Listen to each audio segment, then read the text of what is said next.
दोस्तों बहुत बहुत स्वागत है आप सभी का एक बार फिर से। जी हाँ दोस्तों, आज पूरे दिन की कई महत्वपूर्ण और बड़ी खबरें निकलकर सामने आ रही हैं। जानेंगे सभी खबरों को विस्तार से। तो दोस्तों, खबरों में आगे बढ़ने से पहले वीडियो को एक प्यार भरा लाइक जरूर कर दें और ताजा खबरों को जानने के लिए चैनल को सब्सक्राइब भी जरूर कर लें। तो देखते हैं पहली बड़ी खबर क्या निकल कर आ रही है।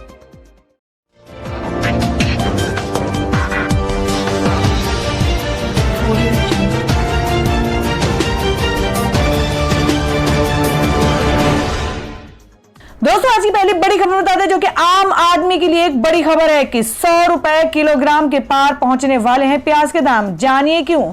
जी हां, आपको बता दें कि देश के कई इलाकों में हो रही बेमौसम बारिश के चलते आने वाले दिनों में प्याज आम जनता को जेब पर असर डाल सकता है। ऐसा माना जा रहा है कि अगर प्याज के भाव इसी तेजी से बढ़ते रहे तो इस साल दिवाली पर प्याज काफी महंगा हो सकता है। इस वक्त ही खुदरा बाजार में प्याज 40-50 रुपए किलो है। सोमवार को नासिक में स्थित देश की सबसे बड़ी प्याज मंडी लासलगांव में प्याज का बाजार भाव 6,802 रुपए प्रति क्विंटल तक पहुंच गया है। ये दाम इस साल में सबसे ज्यादा है। कारोबारियों का कहना है कि आने वाले दिनों में रिटेल मार्केट में प्याज के दाम 100 रुपए के पार पहुंच सकते हैं।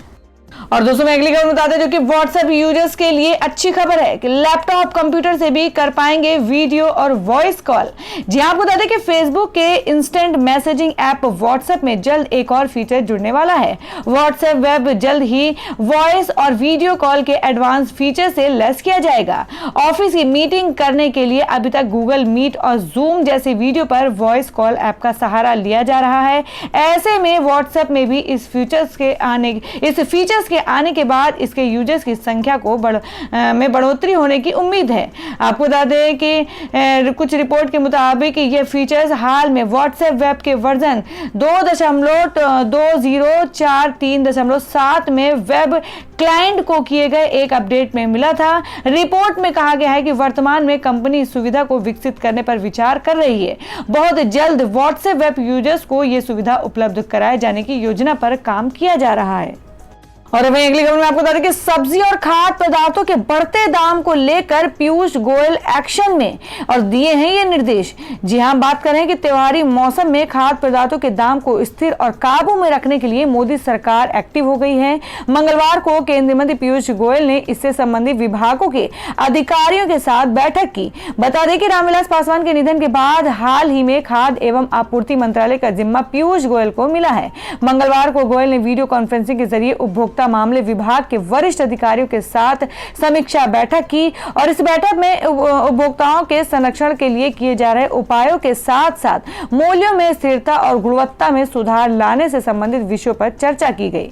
बता दें कि रामविलास पासवान के निधन के बाद उपभोक्ता मामले, खाद्य एवं सार्वजनिक वितरण मंत्रालय का अतिरिक्त प्रभार पीयूष गोयल को मिला है। गोयल के पास अब 3 मंत्रालय हो गए हैं। इससे पहले वह रेल मंत्रालय और वाणिज्य एवं उद्योग मंत्रालय की जिम्मेदारी भी संभाल रहे थे।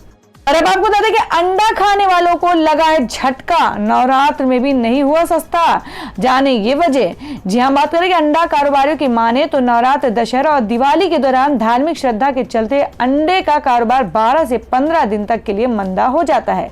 सेल कम होती है, रेट भी डाउन हो जाते हैं। लेकिन ये पहला मौका है जब नवरात्र के दौरान अंडे के रेट कम नहीं हुए हैं। और इतना ही नहीं, सेल पर भी कोई फर्क नहीं पड़ा है। उल्टे नवरात्र में अंडे के दाम बढ़ गए हैं। इसके पीछे कोरोना महामारी को एक बड़ी वजह बताया जा रहा है। अंडे के थोक कारोबारी मान्या ट्रेडर्स के संचालक बताते हैं कि बीते साल तक की बात करें तो नवरात्र शुरू होते ही अंडे की सेल कम हो जाती थी, रेट भी डाउन हो जाते थे। अंडा कारोबार का ये हाल दिवाली तक रहता था।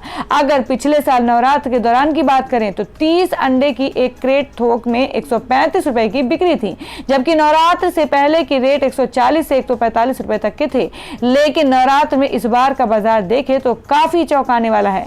अंडे की एक क्रेट 163 रुपए से लेकर 165 रुपए तक की बिक रही है। सबसे बड़ी बात यह है कि अंडे की सेल पर भी कोई फर्क नहीं पड़ा है। व्रत के 3 दिन बीत जाने के बाद भी जो सेल नवरात्र से पहले थी वो ही अब भी बनी हुई है। तो दोस्तों, खबरों में आगे बढ़ने से पहले जान लेते हैं आज के माइंड क्विज के सवाल को। आज का सवाल है, आपको बताना है कि केरल के मुख्यमंत्री का क्या नाम है। इसका जवाब आपको वीडियो के नीचे कमेंट बॉक्स में देना है और सही जवाब देने वाले को रैंडमनेस लेके जाएगा और वो जीत सकते हैं एक बम्पर पुरस्कार। तो बढ़ते हैं अगली खबर की ओर। और दोस्तों मैं अगली खबर में बता दें कि आईटी कंपनियों में नौकरी ढूंढने वालों के लिए खुशखबरी, 15,000 से ज्यादा फ्रेशर्स को मिलेगी जॉब। जी हम बात करें कि कोरोना वायरस के कारण देश का हर वर्किंग सेक्टर धीमा पड़ गया है और कई कंपनी ने छटनी करना शुरू कर दिया था, जिसके कारण देश के करोड़ों लोग रातों रात सड़क पर आ गए और अब कई आईटी कंपनियां एक बार फिर अपने एक्टिव मोड में नजर आ रही हैं। बता दें कि आईटी सेक्टर से जुड़े कुछ छात्र और अनुभव कामकाजी लोगों के लिए बड़ी खबर है। गौरतलब है कि कंपनियों ने दूसरी तिमाही में नौकरी के अवसर खोल दिए हैं। बता दें कि शीर्ष 4 आईटी कंपनी ने पहली तिमाही में 9,000 की गिरावट के बाद भी दूसरी तिमाही में 17,000 लोगों को नौकरी दी है। आईटी अधिकारी ने कहा कि दिसंबर और मार्च की तिमाही के लिए एक मजबूत हायरिंग प्लान बनाया गया है। उन्होंने कहा ऐसा करना जरूरी भी है, ये देखते हुए कि आईटी देश के सबसे बड़े नियोक्ताओं में से एक है, विशेषकर इंजीनियरिंग कॉलेज के लिए। सितंबर तिमाही में हुई हायरिंग की संख्या पहले की गई 31,380 लोगों की हायरिंग संख्या से कम है। पहली तिमाही में कोरोना वायरस की वजह से यह अंतर देखने को मिला है। बताया जा रहा है कि आगामी तिमाहियों में कंपनियां अधिक से अधिक हायरिंग करने के मूड में हैं। इन शीर्ष 4 आईटी कंपनियां टीसीएस, इन्फोसिस और एचसीएल टेक सितंबर 2020 की तिमाही में हायरिंग में 17,089 की वृद्धि हुई है। इसमें फ्रेशर और लेटरल दोनों ही स्तर के कामकाजी लोग शामिल हैं। और अब बता दें कि केंद्र सरकार ने पश्चिम बंगाल को दिया दुर्गा पूजा का तोहफा। कोलकाता को मिली देश की पहली अंडर वाटर मेट्रो लाइन।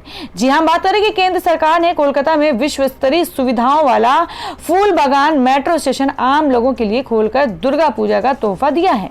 केंद्रीय मंत्री पीयूष गोयल ने अक्टूबर 2020 की शुरुआत में कोलकाता ईस्ट वेस्ट कॉरिडोर के फूल बागान मेट्रो स्टेशन का उद्घाटन किया था। इस कॉरिडोर की लंबाई 16.6 किलोमीटर है, जो हुगली नदी के पश्चिमी किनारे पर हावड़ा को पूर्वी तट पर सॉल्ट लेक सिटी से जोड़ेगा।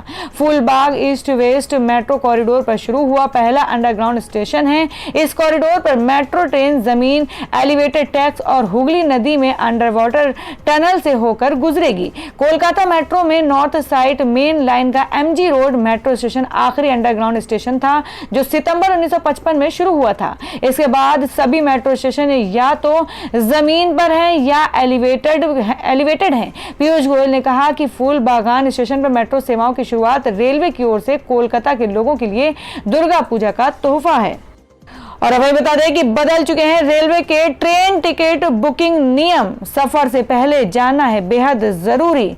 आपको बता दें कि इंडियन रेलवे ने ट्रेन टिकट बुकिंग और रिजर्वेशन चार्ट को लेकर कई बड़े बदलाव किए हैं। नियमों में हुए बदलाव के बाद से यात्रियों को अचानक ट्रेन टिकट बुकिंग के लिए पहले की तुलना में ज्यादा समय मिलेगा।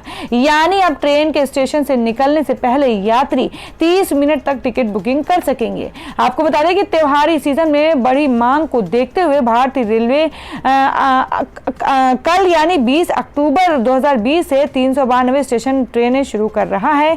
ये फेस्टिवल स्पेशल ट्रेनें कोलकाता, पटना, वाराणसी, लखनऊ, दिल्ली से चलेगी, ताकि दुर्गा पूजा, दशहरा, दिवाली, छठ पूजा पर यात्रियों की जबरदस्त मांग को पूरा किया जा सके। फेस्टिवल स्पेशल ट्रेनों के साथ ही लॉकडाउन के बाद अब तक शुरू की जा चुकी है।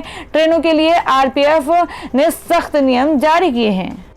और हमें बता दें कि महाराष्ट्र के गवर्नर और पूर्व सीएम कोश्यारी को हाईकोर्ट से अवमानना का नोटिस 4 हफ्ते में देना है जवाब।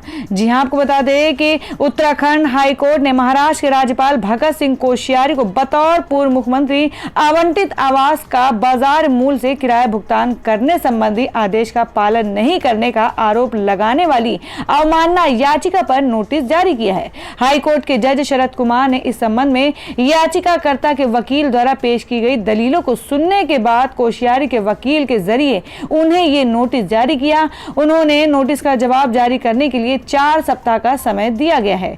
देहरादून स्थित गैर सरकारी संगठन रूलक द्वारा दायर अवमानना याचिका में पूर्व मुख्यमंत्री भगत सिंह कोश्यारी पर अदालत के आदेश का जानबूझकर अनुपालन नहीं करने का आरोप लगाया गया है।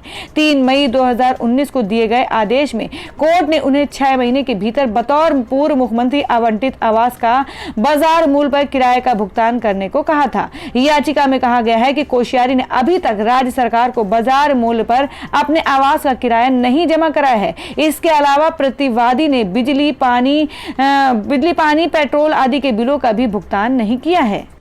तो दोस्तों खबरों में आगे बढ़ने से पहले एक बार फिर से आपको याद दिला दें कि अगर आपने अभी तक हमारे वीडियो को लाइक नहीं किया तो जल्दी से वीडियो को लाइक कर दें, क्योंकि आपका एक लाइक हमारे लिए बहुत ही महत्वपूर्ण होता है। और अगर आप हमारे चैनल बनाए तो चैनल को जरूर सब्सक्राइब कर ले और बेल के बटन को भी जरूर हिट कर दे। और हमारी पूरी न्यूज को जानने के लिए वीडियो को लास्ट तक जरूर देखें। बढ़ते अगली खबर की ओर। और दोस्तों अगली खबर में जान लेते हैं क्या है देश भर में सोने और चांदी के भाव। आपको बता दें कि सोना 268 रुपए और चांदी हुई 1126 रुपए सस्ती। तो जान लेते हैं क्या है आज के सोने और चांदी के भाव। जी आपको बता दें कि दुनिया की सबसे बड़ी अर्थव्यवस्था अमेरिका में राहत पैकेज को लेकर जारी अनिश्चितता की वजह से विदेशी बाजार में सोने की कीमत लगातार गिर रही है। इसी का असर आज घरेलू बाजार पर दिखा। दिल्ली सराफा बाजार में 10 ग्राम सोने के दाम 268 रुपए तक लुढ़क गए हैं। वहीं 1 किलोग्राम चांदी के दाम में 1126 रुपए की बड़ी गिरावट आई है। हालांकि बाजार के जानकारों के मुताबिक दिवाली के बाद सोने में एक बार फिर तेजी आ सकती है। दिसंबर अंत तक सोना अपने अब तक के सबसे ऊंचे स्तर पर पहुंच सकता है। सोने में हर 500 से 600 रुपए की गिरावट पर निवेश किया जा सकता है। एक्सपर्ट का कहना है कि दिवाली के बाद सोना 52,500 से 53,000 रुपए 10 ग्राम तक जा सकता है। और वहीं अगली खबर में जान लेते हैं क्या है देश भर में मौसम के ताजा हालात। आपको बता दें कि देश के कई हिस्सों में आज भी जमकर बरसेंगे बादल। तेलंगाना में अब तक के 70 लोगों की गई है जाने। जी हम बात करें कि एक तरफ पूरा देश कोरोना वायरस की चपेट में और वहीं दूसरी तरफ आसमानी आफत थमने का नाम नहीं ले रहा है। देश के कई हिस्सों में लगातार बारिश का कहर जारी है और वहीं जोरदार बारिश के कारण कुछ इलाकों में भारी तबाही भी मची है। मौसम विभाग का कहना है कि अभी और बारिश होने की संभावना है, लिहाजा कुछ जगहों पर अलर्ट भी जारी किया गया है। इधर बारिश और तबाही के कारण तेलंगाना में अब तक के 70 लोगों की जान भी जा चुकी है। मौसम विभाग का कहना है कि मंगलवार को देश के कई इलाकों में बारिश होगी। आईएमडी ने ओडिशा में भारी बारिश की संभावना जताई है और वहीं रायलसीमा, पुडुचेरी, कर्नाटक तटीय आंध्र प्रदेश, मध्य महाराष्ट्र में भी भारी बारिश की संभावना है। इसके साथ ही यहाँ गरज के साथ बिजली चमकने की भी आशंका जताई गई है। तो दोस्तों ये थी अब तक की सभी बड़ी खबरों की अपडेट्स। टुडे ब्रेकिंग न्यूज और लेटेस्ट खबरों को देखने के लिए हमारे चैनल को सब्सक्राइब जरूर कर लें। वीडियो को लाइक और शेयर भी जरूर कर दें अपने दोस्तों और रिलेटिव्स के साथ। तो दोस्तों फिर मिलेंगे काम की खबरों और सरकारी योजनाओं की एक और नई वीडियो के साथ। तब तक के लिए धन्यवाद दोस्तों।